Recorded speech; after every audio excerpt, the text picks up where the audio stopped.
늦가을의 차가운 밤 공기가 서울 번화가의 뒷골목을 감쌌다.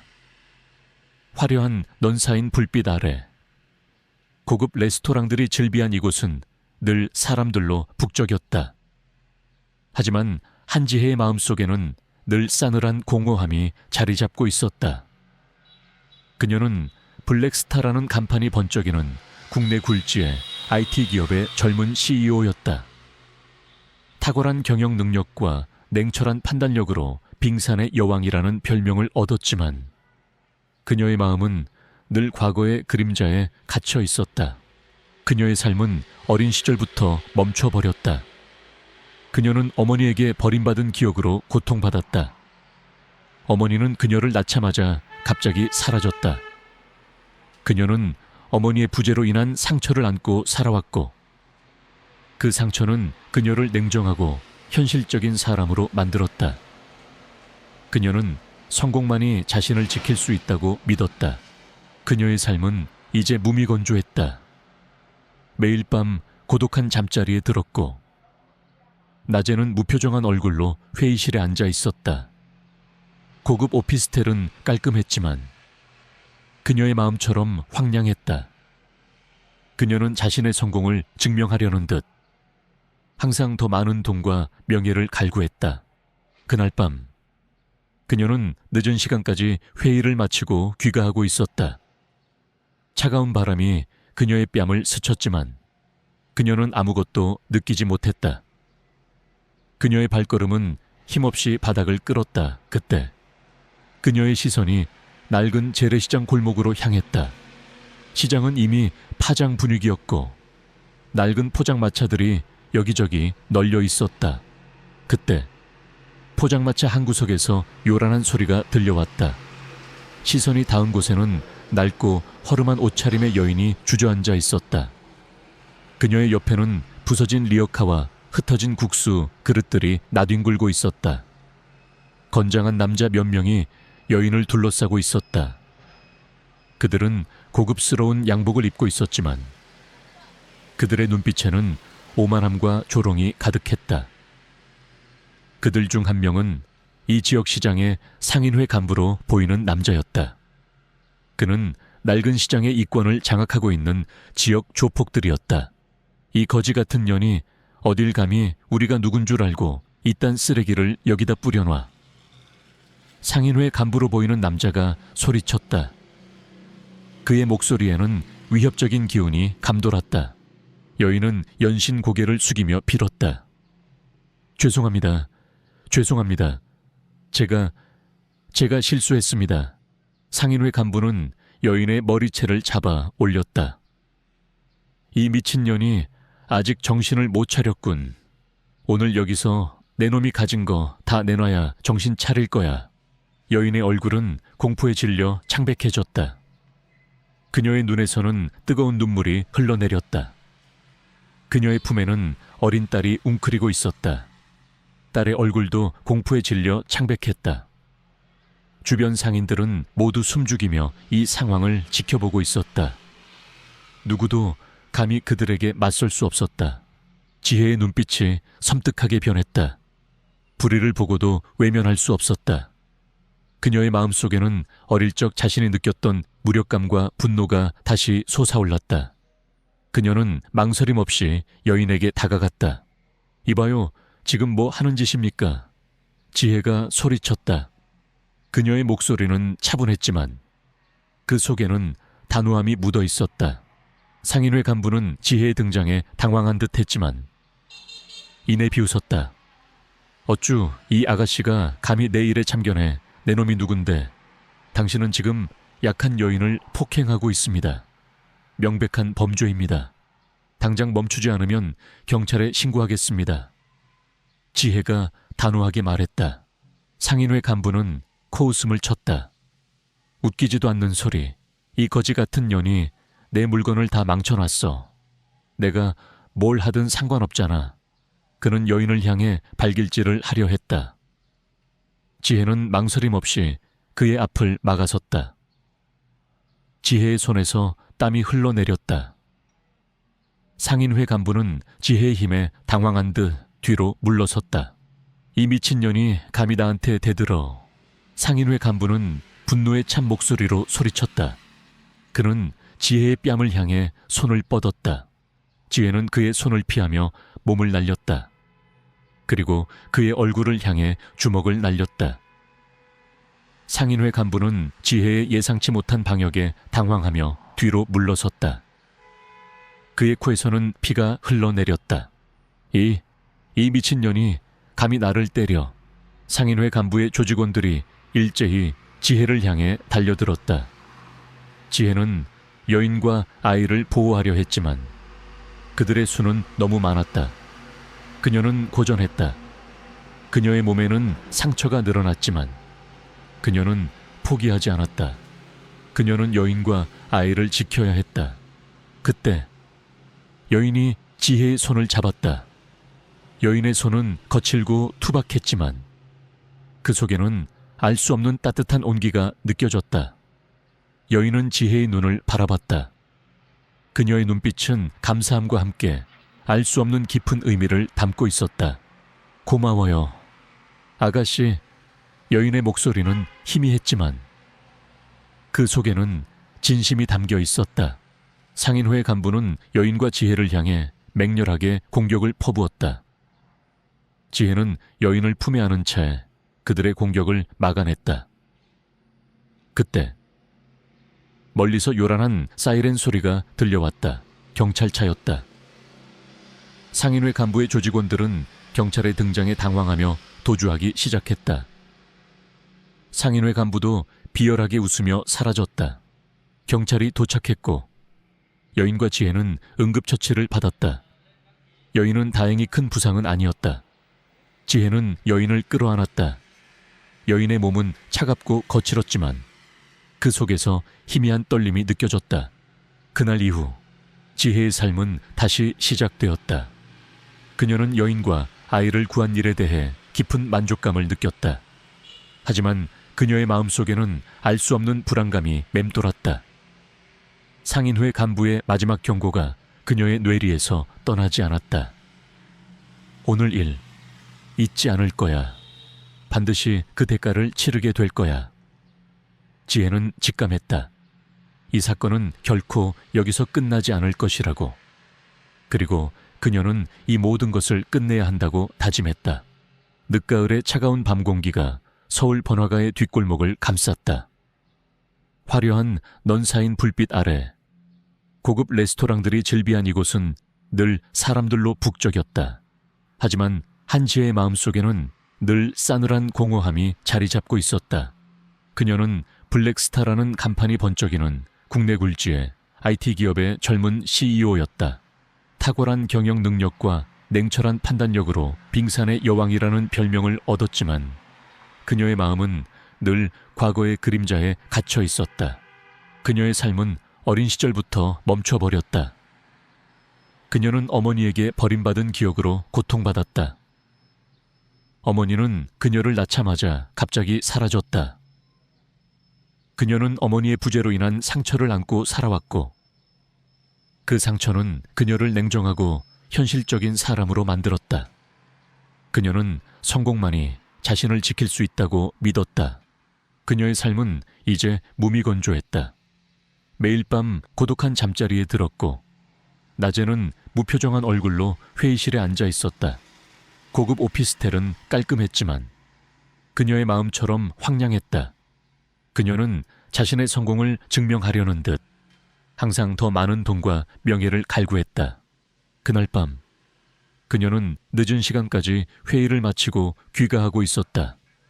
차가운 바람이 그녀의 뺨을 스쳤지만 그녀는 아무것도 느끼지 못했다. 그녀의 발걸음은 힘없이 바닥을 끌었다. 그때 그녀의 시선이 낡은 재래시장 골목으로 향했다. 시장은 이미 파장 분위기였고 낡은 포장마차들이 여기저기 널려 있었다.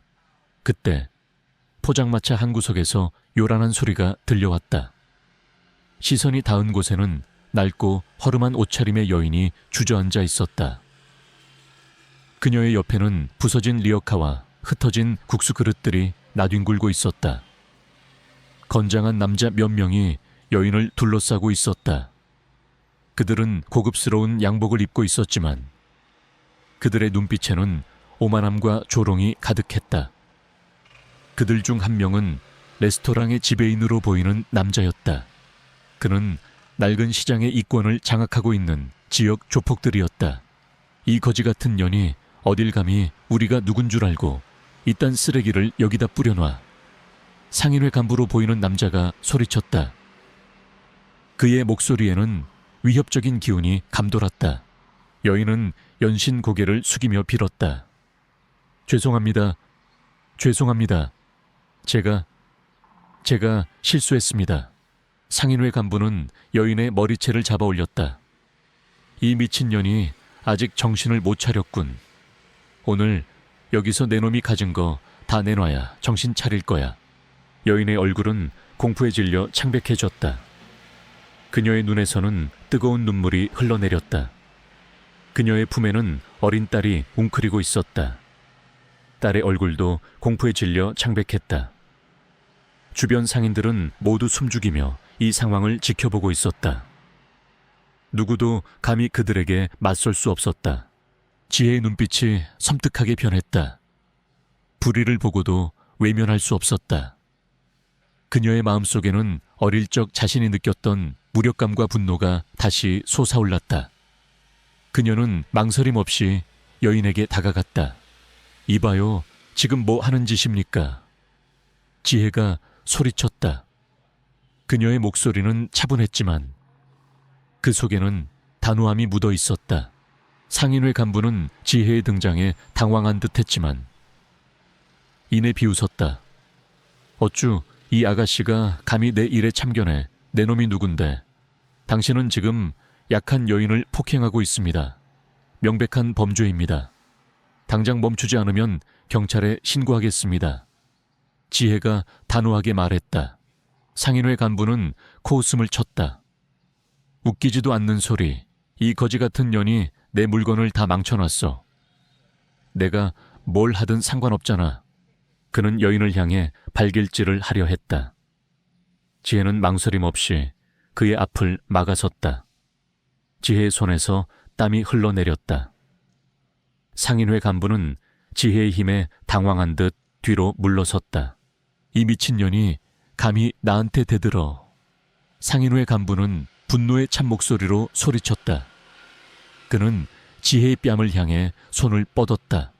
지혜는 그의 손을 피하며 몸을 날렸다. 그리고 그의 얼굴을 향해 주먹을 날렸다. 상인회 간부는 지혜의 예상치 못한 방역에 당황하며 뒤로 물러섰다. 그의 코에서는 피가 흘러내렸다. 이 미친년이 감히 나를 때려. 상인회 간부의 조직원들이 일제히 지혜를 향해 달려들었다.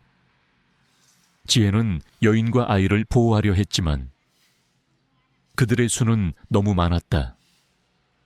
그녀는 고전했다.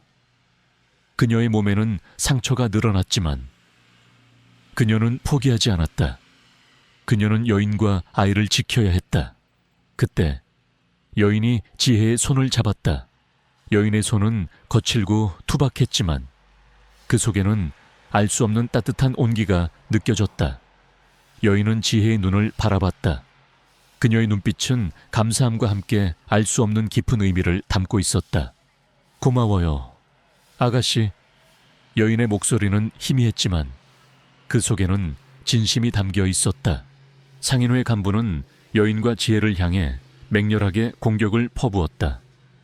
지혜는 여인을 품에 안은 채 그들의 공격을 막아냈다. 그때 멀리서 요란한 사이렌 소리가 들려왔다. 경찰차였다. 상인회 간부의 조직원들은 경찰의 등장에 당황하며 도주하기 시작했다. 상인회 간부도 비열하게 웃으며 사라졌다. 경찰이 도착했고 여인과 지혜는 응급처치를 받았다. 여인은 다행히 큰 부상은 아니었다. 지혜는 여인을 끌어안았다. 여인의 몸은 차갑고 거칠었지만 그 속에서 희미한 떨림이 느껴졌다. 그날 이후 지혜의 삶은 다시 시작되었다. 그녀는 여인과 아이를 구한 일에 대해 깊은 만족감을 느꼈다. 하지만 그녀의 마음속에는 알 수 없는 불안감이 맴돌았다. 상인회 간부의 마지막 경고가 그녀의 뇌리에서 떠나지 않았다. 오늘 일 잊지 않을 거야. 반드시 그 대가를 치르게 될 거야. 지혜는 직감했다. 이 사건은 결코 여기서 끝나지 않을 것이라고. 그리고 그녀는 이 모든 것을 끝내야 한다고 다짐했다.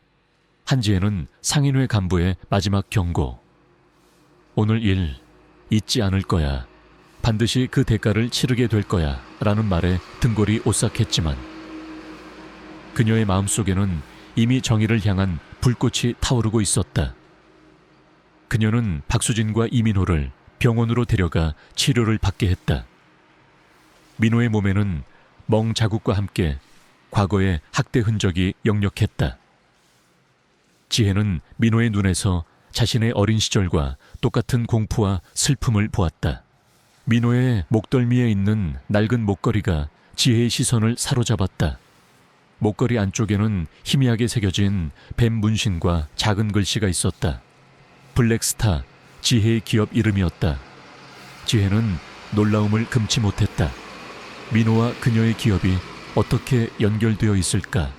박수진은 처음에는 지혜를 경계했지만 지혜의 진심 어린 보살핌과 민호에 대한 애정을 보고 점차 마음을 열었다. 그녀는 지혜에게 자신의 비극적인 삶을 털어놓았다. 그녀의 남편 이진우는 10년 전 의문의 교통사고로 세상을 떠났다. 그는 한때 지혜의 기업과 경쟁하던 다른 IT 기업에 촉망받는 과학자였다.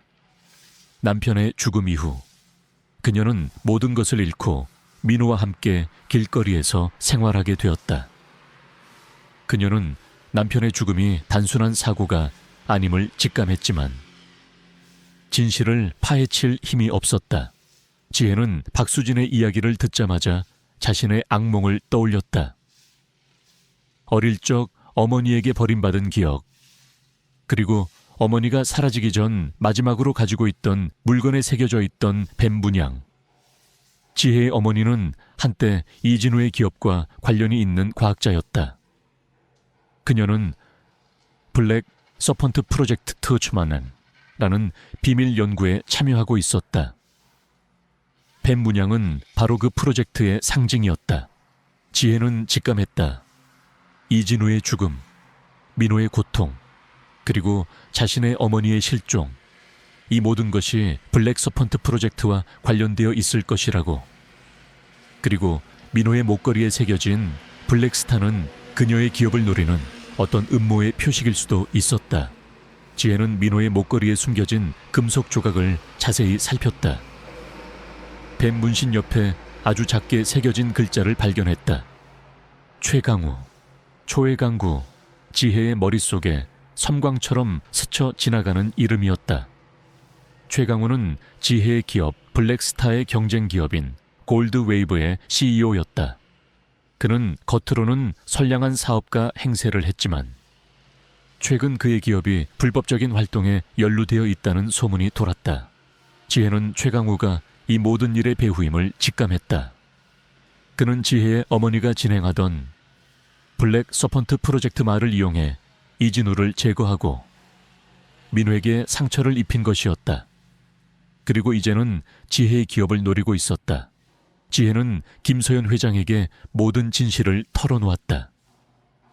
김서연 회장은 지혜의 이야기를 듣자마자 충격에 빠졌다. 그녀는 지혜의 어머니와 이진우를 알고 있었다. 그들은 모두 블랙 서펀트 프로젝트라에 참여했던 과학자들이었다. 김서연 회장은 오랫동안 그 프로젝트의 잔혹한 실체와 관련자들을 추적해왔지만 거대한 그림자 때문에 쉽사리 움직일 수 없었다. 그녀는 지혜의 용기와 직감에 깊이 감동했다. 지혜야, 이제야 모든 것이 밝혀지는구나. 최강우는 블랙 서펀트 프로젝트의 진짜 두목이다. 그는 뱀 문신을 가진 자들의 배후에서 모든 것을 조종해왔다. 그는 뱀의 눈물을 이용해 영생을 얻고 세상을 지배하려 한다. 너의 어머니는 이 모든 것을 폭로하려다가 그에게 살해당한 것이다. 김서연 회장의 목소리는 분노로 떨렸다. 지혜는 최강우에게 분노가 치밀어 올랐다. 그는 자신의 어머니를 죽이고 이진우를 살해했으며 민호에게 상처를 입힌 잔혹한 범인이었다. 지혜는 최강우의 잔혹한 진실을 세상에 폭로하고 그에게 정의의 심판을 내리기로 결심했다. 김서연 회장은 지혜에게 블랙 서펀트 프로젝트의 핵심 자료가 담긴 USB를 건넸다. USB 안에는 최강우가 불법적인 실험을 지시하고 마약 거래를 하는 장면이 담긴 고화질 영상, 그리고 조직의 자금 흐름과 연루된 정치인 및 고위공직자들의 명단까지 담겨 있었다. 이 USB는 최강우의 모든 범죄를 증명할 결정적인 증거가 될 것이다. 하지만 매우 위험하다. 그들은 이 USB를 되찾기 위해 무슨 짓이든 할 것이다. 너의 목숨까지도 위협할 수 있다. 김서연 회장의 목소리는 비장했다. 지혜는 USB를 꽉 움켜쥐었다. 그녀는 박수진과 민호를 보호하고 어머니와 이진우의 억울함을 풀어야 했다. 그녀는 더 이상 혼자가 아니었다. 김서연 회장이 그녀의 곁에 있었고 그녀의 심장 속에는 어머니와 이진우의 영혼이 살아 숨 쉬고 있었다. 그녀는 이제 단순한 CEO가 아니었다. 정의를 수호하는 새로운 수호자였다. 그녀의 새로운 삶은 이제 막 시작되었다. 지하 실험실은 팽팽한 긴장감으로 가득 찼다. 최강우의 비열한 웃음과 무장한 조직원들의 위협적인 시선이 지혜를 짓눌렀다. 하지만 지혜의 눈빛은 흔들림 없었다. 어머니의 죽음, 이진우의 희생, 그리고 민호의 고통, 이 모든 것을 끝내야 한다는 결의가 그녀의 심장을 뜨겁게 달구었다. 그녀의 심장 속에서 블랙스타, 아의 펜던트가 희미하게 빛나는 듯 했다. 감히 나의 위대한 걸작을 방해하려 해. 어리석은 것들. 이 아이는 세일엔 프로젝트 레탈의 최종 완성본이다. 이 아이를 깨우면 모든 것이 파괴될 거야. 최강우의 목소리는 광기로 가득했다. 그의 손에는 주사기가 들려 있었고 민호가 쓰러져 있는 침대를 향해 다가갔다. 지혜는 충격에 빠졌다. 민호가 살아있었다니. 그리고 최강우는 민호를 이용해 세일엔 프로젝트의 최종 목표를 완성하려 했던 것이다. 민호의 목덜미에 있는 뱀 문신이 섬뜩하게 번뜩였다. 녀석의 눈빛은 슬픔과 함께 간절함을 담고 있었다. 최강우는 주사기를 들어 민호에게 약물을 주입하려 했다. 지혜는 본능적으로 몸을 던졌다. 그녀는 최강우를 향해 달려들었고 그와 몸싸움을 벌였다. 최강우의 힘은 예상외로 강했다. 광기에 휩싸인 그의 눈은 더욱 붉게 빛났다. 그의 팔에는 뱀 문신이 선명하게 새겨져 있었다. 지혜의 악몽 속에 등장했던 바로 그 그림자 같은 남자였다. 감히 나의 실험을 방해하려 해. 이 미물 따위가. 최강우가 소리쳤다. 최강우는 지혜의 목을 움켜쥐었다. 지혜는 숨이 막혔다. 그녀의 머릿속에는 어머니와 이진우, 그리고 민호의 모습이 교차했다. 그녀는 이대로 포기할 수 없었다. 그녀는 블랙스타의 펜던트를 꽉 움켜쥐었다. 펜던트에서 뿜어져 나오는 빛은 이제 그녀의 눈을 붉게 물들였다. 그녀의 눈빛은 분노와 복수심으로 이글거렸다. 그녀는 이 모든 것을 끝내야 했다. 그때 민호가 최강우를 향해 맹렬하게 달려들었다. 녀석은 최강우의 팔에 새겨진 뱀 문신을 향해 이빨을 드러냈다. 뱀 문신은 검은 피를 흘리며 일그러졌다. 최강우는 고통에 절규하며 뒤로 물러섰다. 그의 힘은 약해지는 듯했다. 민호는 최강우의 바짓가랑이를 물고 놓지 않았다. 민호는 지혜의 눈을 바라봤다. 녀석의 눈빛은 마치 내가 모든 것을 알고 있어. 나를 믿어줘. 라고 말하는 듯했다. 민호는 지혜의 손목에 있는 흉터를 핥았다. 흉터에서 희미한 온기가 뿜어져 나오는 듯했다. 최강우는 자신이 만든 걸작이 파괴되는 것을 보고 절규했다. 아니야, 나의 세일엔 나의 꿈이. 그 순간 김서연 회장이 경찰 특공대와 함께 실험실 안으로 진입했다. 김서연 회장은 지혜의 마지막 연락을 받고 지원 요청을 했던 것이다. 경찰 특공대는 최강우와 그의 조직원들을 모두 체포했다. 최강우는 자신이 아난타 조직의 핵심 인물임을 자백했고 세일앤 프로젝트를 통해 새로운 초인들을 만들어 아난타의 부활을 꿈꿨다고 실토했다. 그는 민호를 납치하여 그의 특별한 유전자를 이용해 실험을 진행했으며 그를 이용하여 그들의 비밀을 지키려 했음을 털어놓았다. 아난타 조직은 마침내 완전히 뿌리 뽑혔다. 그들의 모든 비밀과 잔혹한 범죄들이 세상에 드러났고 그들은 법의 심판을 받게 되었다. 지혜는 민호를 끌어안았다. 민호는 약물 부작용으로 인해 쇠약했지만 지혜의 따뜻한 온기에 안정을 찾는 듯했다. 민호는 병원으로 이송되었고 뱀의 눈물을 이용한 치료를 통해 건강을 되찾았다. 민호의 부모는 지혜에게 감사 인사를 전하며 눈물을 흘렸다. 지혜는 이제 더 이상 과거의 그림자에 갇혀있지 않았다. 그녀는 민호의 희생과 이진우의 헌신, 그리고 어머니의 비극을 기억하며 새로운 삶을 살아가기로 결심했다. 그녀의 곁에는 민호와 구출된 아이들, 그리고 그녀의 심장 속에는 어머니와 이진우의 영혼이 살아 숨 쉬고 있었다. 그녀는 이제 단순한 CEO가 아니었다. 민호가 선택한 정의를 수호하는 이 세상의 진정한 영웅으로 그녀의 새로운 삶은 이제 막 시작되었다. 그녀는 어둠을 밝히는 한 줄기 빛이 되어 민호의 희생이 결코 헛되지 않았음을 증명할 것이었다. 연구소 지하 실험실은 팽팽한 긴장감으로 가득 찼다. 최강우의 비열한 웃음과 무장한 조직원들의 위협적인 시선이 지혜를 짓눌렀다. 하지만 지혜의 눈빛은 흔들림 없었다. 어머니의 죽음, 이진우의 희생, 그리고 민호의 고통, 이 모든 것을 끝내야 한다는 결의가 그녀의 심장을 뜨겁게 달구었다. 그녀의 심장 속에서 블랙스타 펜던트가 희미하게 빛나는 듯했다. 내 놈의 추악한 야망은 여기서 끝이다. 지혜는 펜던트를 꽉 움켜쥐고 최강우를 향해 달려들었다. 펜던트에서 뿜어져 나오는 빛은 이제 그녀의 눈을 붉게 물들였다. 최강우는 지혜의 예상치 못한 공격에 당황하며 총을 빼들어 겨눴다. 총성이 울려 퍼졌다.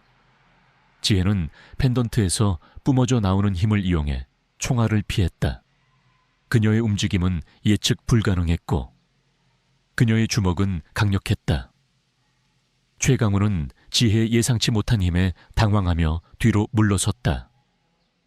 조직원들이 일제히 지혜를 향해 달려들었지만 지혜는 펜던트의 힘을 이용해 그들을 압도했다. 그녀의 몸은 마치 그림자처럼 유연하게 움직였고 그녀의 주먹은 번개처럼 빠르고 정확했다. 조직원들은 속수무책으로 당할 수밖에 없었다. 최강우는 상황이 불리해지자 비열하게 웃으며 실험실 중앙에 있는 거대한 유리관을 향해 손을 뻗었다. 유리관 안에는 알 수 없는 액체가 가득 차 있었고 그 속에는 작고 어린아이가 잠들어 있었다. 이민호, 지혜의 악몽 속에 등장했던 3년 전 실종된 바로 그 아이였다. 그녀는 박수진의 아들이었다. 감히 나의 위대한 걸작을 방해하려 해. 어리석은 것들, 이 아이는 세일앤 프로젝트의 최종 완성본이다. 이 아이를 깨우면 모든 것이 파괴될 거야. 최강우의 목소리는 광기로 가득했다. 지혜는 충격에 빠졌다. 민호가 살아있었다니. 그리고 최강우는 민호를 이용해 세일앤 프로젝트의 최종 목표를 완성하려 했던 것이다. 민호의 목덜미에 있는 뱀 문신이 섬뜩하게 번뜩였다. 녀석의 눈빛은 슬픔과 함께 간절함을 담고 있었다. 최강우는 유리관을 향해 알 수 없는 주문을 외우기 시작했다. 유리관 안의 액체가 격렬하게 흔들리더니 잠들어 있던 민호의 눈이 천천히 뜨였다.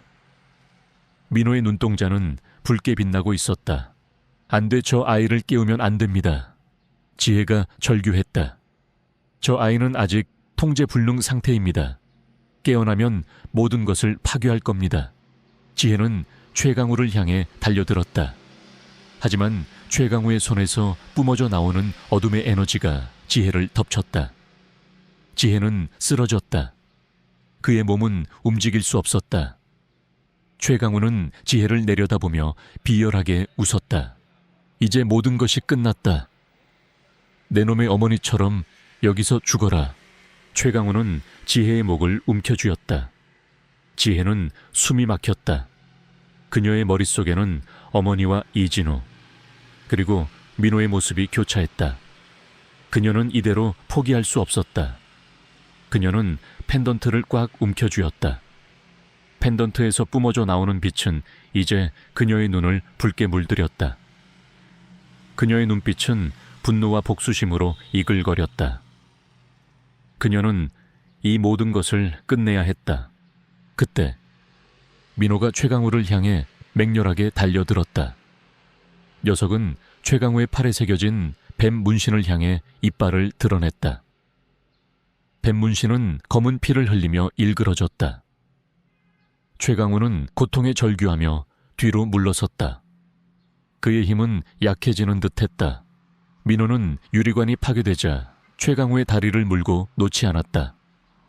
녀석은 최강우를 향해 격렬하게 낑낑거렸다. 녀석의 눈빛은 최강우를 향한 증오와 함께 지혜를 향한 믿음으로 가득했다. 민호는 최강우에게서 지혜를 보호하려는 듯 자신의 몸을 던져 최강우의 공격을 막아냈다. 최강우는 자신이 만든 걸작이 파괴되는 것을 보고 절규했다. 아니야, 나의 세일엔 나의 꿈이. 그 순간 김서연 회장이 경찰 특공대와 함께 실험실 안으로 진입했다. 김서연 회장은 지혜의 마지막 연락을 받고 지원 요청을 했던 것이다.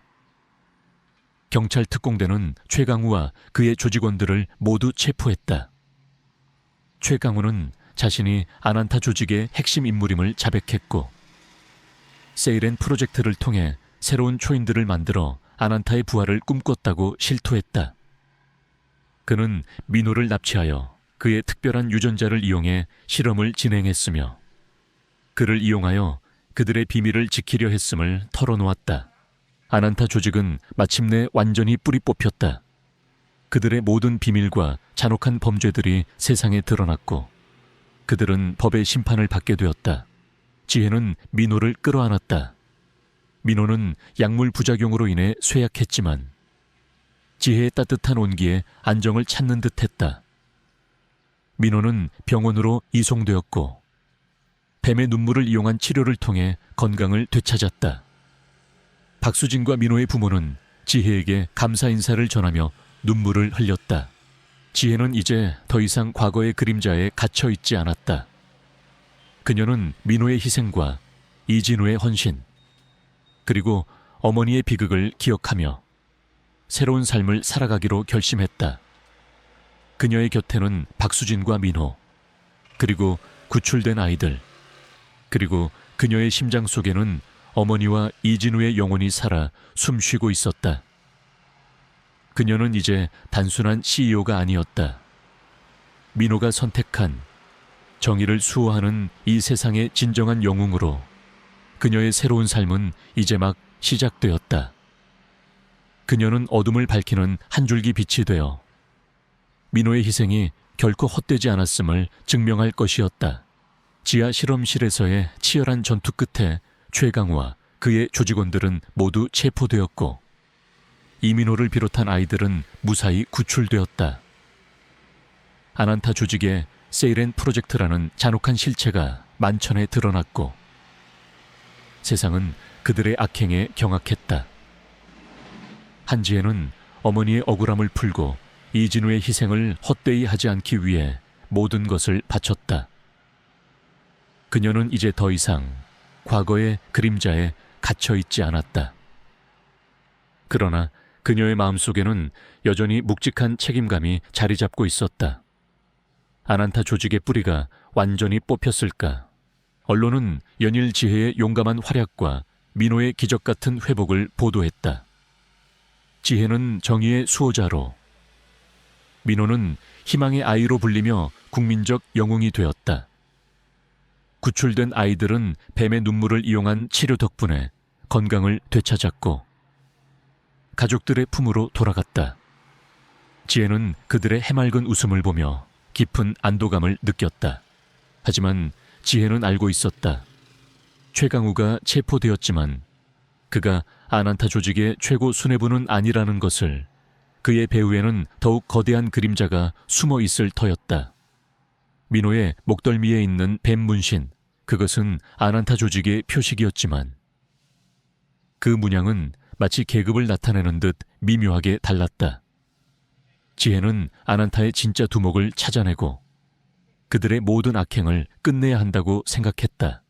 김서연 회장은 지혜의 든든한 조력자가 되어 주었다.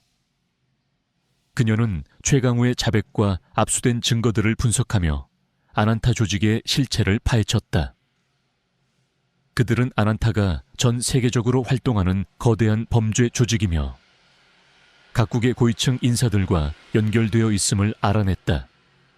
그들은 막강한 자금력과 함께 비밀스러운 연구시설과 무장 세력을 보유하고 있었다. 수사 과정은 험난했다. 아난타 조직의 잔당들은 교활했고 그들의 흔적은 철저히 은폐되어 있었다. 그들은 김서연 회장과 지혜의 목숨까지 위협하며 수사를 방해했다. 지혜는 블랙스타 펜던트가 떨리는 것을 느꼈다. 펜던트는 위험이 다가올 때마다 경고를 보냈고 그들을 안전하게 이끌었다. 이진우의 영혼이 그녀의 곁에서 그녀를 지키는 듯했다. 며칠 밤낮 없이 조사한 끝에 그들은 아난타 조직의 진짜 두목이 그림자, 제왕이라는 인물이라는 사실을 알아냈다. 그림자 제왕은 겉으로는 존경받는 재계의 거물이자 자선사업가로 알려져 있었지만 실상은 아난타 조직의 창시자이자 모든 음모의 배후였다. 그는 뱀의 눈물을 이용해 영생을 얻고 세상을 지배하려 했다. 그의 팔에는 가장 크고 화려한 뱀 문신이 선명하게 새겨져 있었다. 지혜는 그림자 제왕의 존재를 알게 되자마자 분노에 휩싸였다. 어머니의 죽음, 이진우의 희생, 민호의 고통, 그리고 수많은 아이들의 희생. 이 모든 비극의 근원이 바로 그림자 제왕이었다. 그녀는 그를 잡고 아난타 조직의 모든 악행을 끝내야 한다고 생각했다. 김소연 회장은 그림자 제왕의 체포를 위해 경찰 특공대와 함께 작전을 계획했다. 그림자 제왕은 서울 도심에 위치한 자신의 초고층 빌딩 최상층에 비밀 거점을 두고 있었다. 빌딩은 삼엄한 경비 시스템과 첨단 방어 시설로 보호되고 있었고 침입은 불가능에 가까웠다. 그날 밤 지혜와 김서연 회장 그리고 경찰 특공대는 그림자 제왕의 비밀 거점으로 향했다. 어둠 속에서 빌딩은 거대한 그림자를 들이우고 있었다. 지혜는 블랙스타 펜던트가 떨리는 것을 느꼈다. 펜던트에서 뿜어져 나오는 빛은 이제 그녀의 눈을 붉게 물들였다. 이진우의 영혼이 그녀의 곁에서 함께 싸우는 듯했다. 경찰 특공대가 빌딩 안으로 진입했다. 하지만 그림자 제왕은 이미 그들의 침입을 감지하고 있었다. 빌딩 내부는 순식간에 아수라장이 되었다. 무장한 경호원들이 사방에서 나타나 그들을 공격했다. 지혜는 블랙스타 펜던트의 힘을 이용해 그들을 압도했다. 그녀의 움직임은 예측 불가능했고 그녀의 주먹은 강력했다. 그녀는 경호원들을 제압하며 그림자 제왕의 거점으로 향했다. 그들이 도착한 곳은 빌딩 최상층에 위치한 그림자 제왕의 개인 집무실이었다. 집무실은 화려하고 웅장했지만 그 안에서 느껴지는 음산한 기운은 지혜의 온몸에 소름을 돋게 했다. 집무실 중앙에는 거대한 책상이 놓여 있었고 그 뒤에 그림자 제왕이 앉아 있었다. 그의 팔에는 가장 크고 화려한 뱀 문신이 선명하게 새겨져 있었다. 그의 눈빛은 냉혹하고 잔혹했다. 결국 여기까지 왔군. 백구의 힘을 가진 자여. 하지만 내 놈이 감히 나를 막을 수 있을 것 같으냐. 그림자 제왕이 비열하게 웃었다. 그의 목소리는 낮게 깔렸지만 그 속에는 세상을 지배하려는 광기가 담겨 있었다. 그는 지혜를 향해 손을 뻗었다. 그의 손에서 알 수 없는 에너지가 뿜어져 나왔다. 지혜는 본능적으로 몸을 피했다. 그림자 제왕의 힘은 예상외로 강했다. 그는 아난타 조직의 창시자이자 뱀의 눈물을 이용해 초월적인 능력을 얻은 존재였다. 그림자 제왕은 지혜에게 맹렬하게 공격을 퍼부었다. 지혜는 고전했다. 그녀의 움직임은 빠르고 정확했으며 그녀의 공격은 강력했다. 지혜의 몸은 상처투성이가 되었다. 하지만 그녀는 포기하지 않았다. 어머니의 죽음, 이진우의 희생, 그리고 수많은 아이들의 고통이 그녀에게 용기를 불어넣었다. 그녀는 블랙스타 펜던트를 꽉 움켜쥐었다.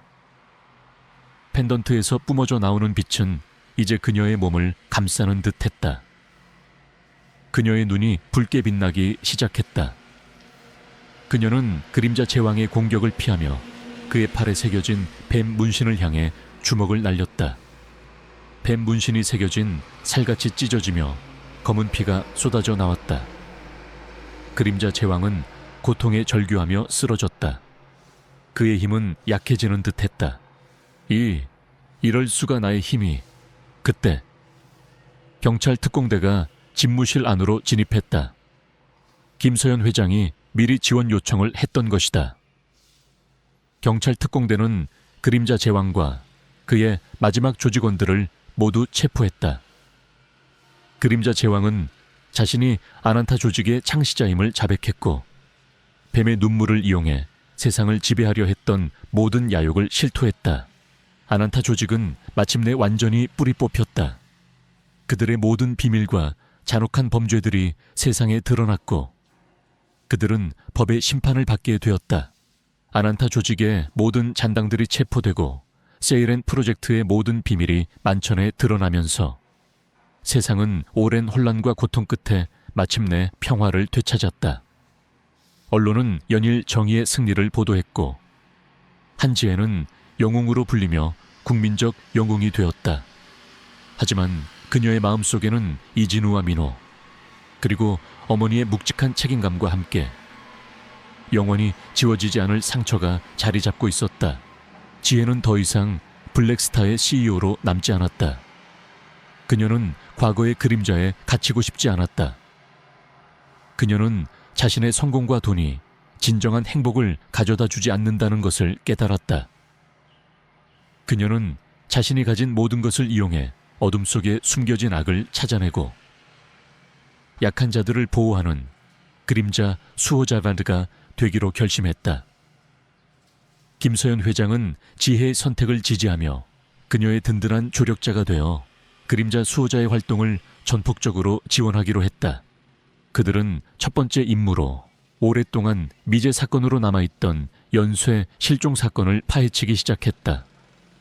실종자들은 모두 특정 유전자를 가진 아이들이었고 그들은 모두 아난타 조직과 관련된 고아원에서 생활했던 아이들이었다. 지혜는 직감했다. 아난타 조직의 잔당들이 여전히 세이렌 프로젝트와는 다 후속 작업을 진행하고 있을 것이라고. 지혜와 김서연 회장 그리고 김영철 경위는 실종된 아이들의 부모들을 만났다. 부모들은 절망과 슬픔에 잠겨 있었다. 지혜는 그들의 고통을 누구보다 잘 이해했다. 그녀는 자신의 어머니와 이진우 그리고 민호의 아픔을 떠올리며 아이들을 반드시 찾아주겠다고 약속했다. 수사 과정은 험난했다. 아난타 조직의 잔당들은 교활했고 그들의 흔적은 희미했다. 하지만 지혜의 감각은 더욱 날카로워져 있었다. 그녀는 블랙스타 펜던트가 떨리는 방향으로 움직이며 어둠 속에 숨겨진 진실을 찾아 나갔다. 펜던트는 위험이 다가올 때마다 경고를 보냈고 그들을 안전하게 이끌었다. 며칠간의 추적 끝에 그들은 서울 외곽에 버려진 연구시설을 찾아냈다. 연구시설은 겉보기에는 낡고 허름했지만 그 안에는 첨단 장비들이 숨겨져 있었다. 지혜는 펜던트의 떨림을 느꼈다. 이곳이 바로 아난타 조직의 잔당들이 세이렌 프로젝트물을 재개하고 있는 곳이었다.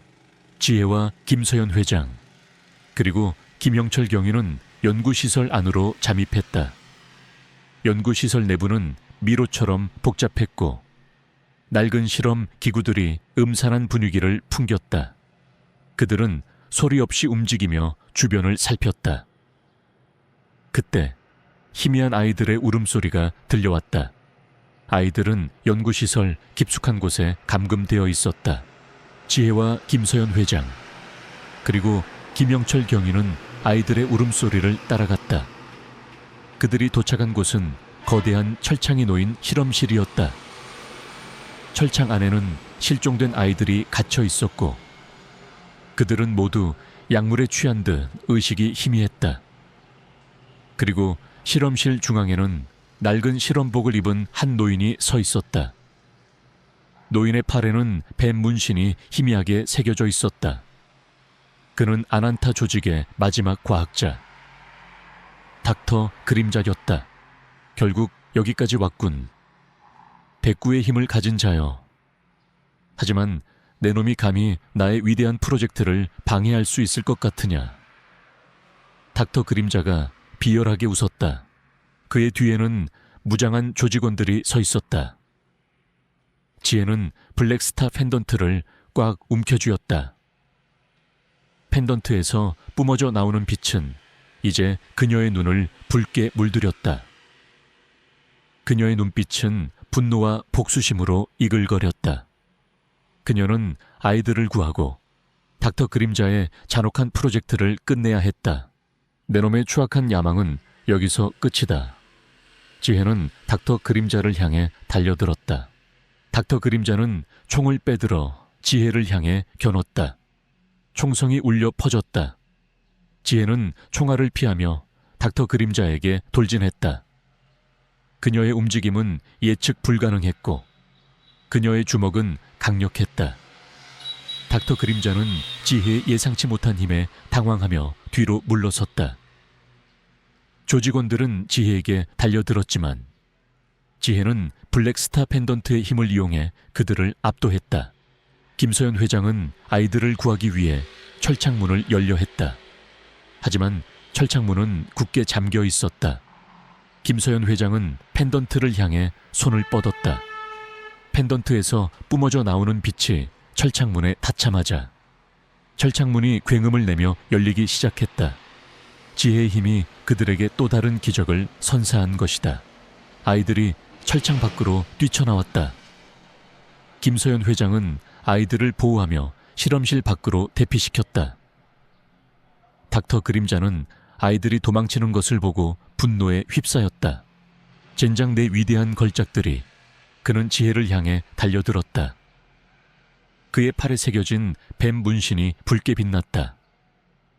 그의 손에서 알 수 없는 에너지가 뿜어져 나왔다. 지혜는 닥터 그림자의 공격을 피하며 그의 팔에 새겨진 뱀 문신을 향해 주먹을 날렸다. 뱀 문신이 새겨진 살같이 찢어지며 검은 피가 쏟아져 나왔다. 닥터 그림자는 고통에 절규하며 쓰러졌다. 그의 힘은 약해지는 듯 했다. 그때 경찰 특공대가 연구시설 안으로 진입했다. 김영철 경위가 지원 요청을 했던 것이다. 경찰 특공대는 닥터 그림자와 그의 조직원들을 모두 체포했다. 닥터 그림자는 자신이 아난타 조직의 마지막 잔당임을 자백했고, 세이렌 프로젝트를 통해 새로운 초인들을 만들어 아난타의 부활을 꿈꿨다고 실토했다. 아난타 조직은 마침내 완전히 뿌리 뽑혔다. 그들의 모든 비밀과 잔혹한 범죄들이 세상에 드러났고, 그들은 법의 심판을 받게 되었다. 지혜는 아이들을 끌어안았다. 아이들은 공포에 질려 떨고 있었지만 지혜의 따뜻한 온기에 안정을 찾는 듯했다. 아이들은 병원으로 이송되었고, 뱀의 눈물을 이용한 치료를 통해 건강을 되찾았다. 부모들은 지혜에게 감사 인사를 전하며 눈물을 흘렸다. 지혜는 이제 더 이상 과거의 그림자에 갇혀있지 않았다.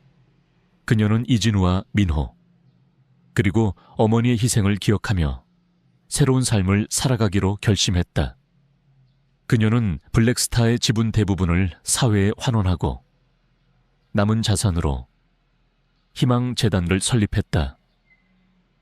희망재단은 아난타 조직으로부터 희생된 아이들을 돕고 사회의 어둠 속에 숨겨진 부조리를 파헤치며 정의를 실현하는 것을 목표로 했다.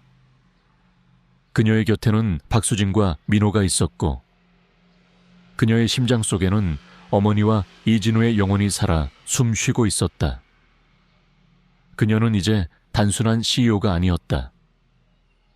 진정한 사랑과 정의를 수호하는 이 세상의 그림자 수호자로 그녀의 새로운 삶은 이제 막 시작되었다. 그녀는 어둠을 밝히는 한 줄기 빛이 되어 그들의 희생이 결코 헛되지 않았음을 증명할 것이었다.